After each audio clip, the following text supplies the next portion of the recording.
Hello guys, welcome to cash Infotech. இன்றைக்கி என்ன concept பற்றி பார்க்க போகிறோம்னா பிரேக் ஸ்டேட்மெண்ட் பற்றி தான் பார்க்க போகிறோம். அப்போ பிரேக் ஸ்டேட்மெண்ட் அப்படின்னா என்னென்னா, இப்போ நீங்கள் ஒரு லிஸ்ட் ஆஃப் ப்ராடக்ட்டை பர்ச்சேஸ் பண்ண போகிறீங்க அப்படின்னா அந்த ப்ராடக்ட் கிடைக்கிற வரைக்கும் நம்ம என்ன பண்ணுவோம், சர்ச் பண்ணி அந்த ப்ராடக்ட்டை பர்ச்சேஸ் பண்ணிகிட்டே இருப்போம். அப்போ இதுதான் என்ன சொல்லுவோம்னா பிரேக் ஸ்டேட்மெண்ட் அப்படின்னு நம்ம சொல்லுவோம். நம்ம கொடுக்குற கண்டிஷன் சாட்டிஸ்ஃபை ஆகுற வரைக்கும் எனக்கு என்ன ஆகும்னா அந்த லூப்ஸ் பர்ஃபார்ம் ஆகிட்டு இருக்கும். ஃபார் எக்ஸாம்பிள், நான் இன்ட் i ஈக்குவல் டு 1ன்னு கொடுத்துருக்கேன். அதே மாதிரி என்னோட கண்டிஷன்ஸை நான் டிக்ளேர் பண்ணியிருக்கேன். இன்க்ரிமெண்ட் ஒரு டிக்ரிமெண்ட்டாக நான் டிக்ளேர் பண்ணியிருக்கேன். இப்போ இஃபில் நான் என்ன கொடுத்துருக்கேன், எனக்கு ஐயோட வேல்யூ 5க்கு ஈக்குவல் ஆகிற வரைக்கும் எனக்கு பிரிண்ட் ஆகிட்டே இருக்கணும்.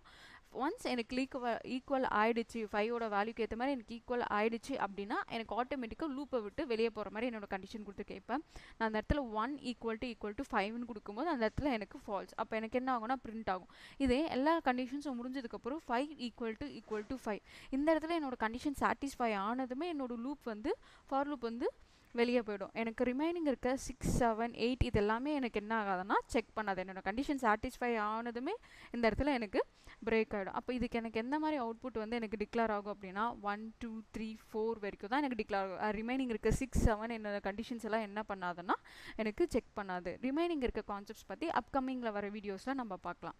Thank you guys.